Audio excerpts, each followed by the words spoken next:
Ay mga kalakari. So good morning po. Kasi kagigising ko lang. So hayaan nyo nang magulo yung buko. So guys, nagtry ako nitong gluta papaya soap. Negra gluta papaya soap. Tapos alam nyo ba guys, kahapon nung hindi pa ako gumagamit dito. Meron ako dito, malaki yung tagayawat na to, dalawa. Tapos meron pa dito. Tapos nagbabad ako ng 3 beses. Umaga, tanghali, tsaka gabi. 3 minutes ko siyang binabad sa ganito ko. Tapos, wala, ginaganon-ganon ko lang. Meron mo naman pinagbago ito. Natuyo. Natuyo yung tagiyawat ko. So, siyempre, samahin ako guys kung talagang legit ba talaga itong nakakaputi, nakakakinis ng sobra at nakakatanggal ng mga tagayawat at yung mga ganyan-ganyan. So, pinaray ko lang to kasi mura. Hindi na kailangan ng toner, sabi nila, hindi kailangan ng toner. Well, apply mo lang to palagi. Lagi mo lang siyang ibabad sa mukha ng 1 minute or sa 3 minutes. 3 minutes ko siyang ibinababad. So, ayun.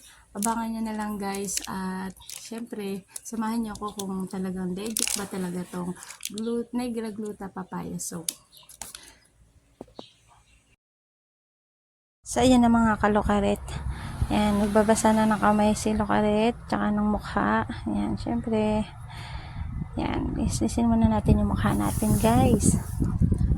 And then, ayan, yung sabon pala ay pinabula muna natin sa aking palad or sa aking mga kamay. Syempre, kasi matapang naman sobra daw kapag yung sabon yung nilagay natin o kiniskus natin sa mukha natin. Kaya yung bula ng sabon yung ating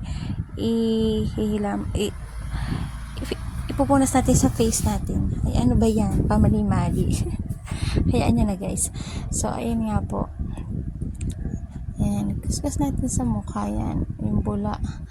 Tuwan-tuwa ako guys pagka ginaganyan yung mukha ko. Minsan pinatutuyo ko talaga ng tuyong-tuyo yung bula sa mukha ko. Ayan. At syempre guys, iiwasan nyo na malagyan yung ating mga mata. Kasi mahapdi po, umasakit sa ating mga mata pag nalagyan ng sabon. So, hay nako guys, sana naman talaga ito malabaring aking ito at ng Diyos ko po, Rude, hindi ko po.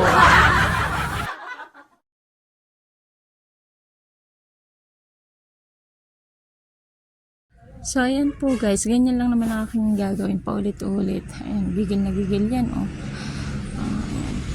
Siyempre, hindi mawalan ng pag-asa sa dalo na Lukaret.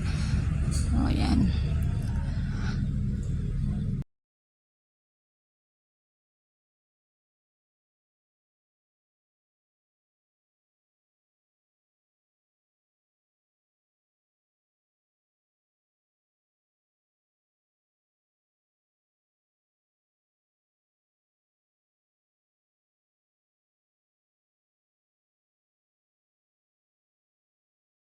Ayan guys, so yun na nga po. 3 minutes ko siyang binababad sa mukha ko. Minsan 1 minute lang. Depende sa gusto ko. Pero yun nga, sana maging maganda yung kalabasan. Siyempre, abangan nyo guys.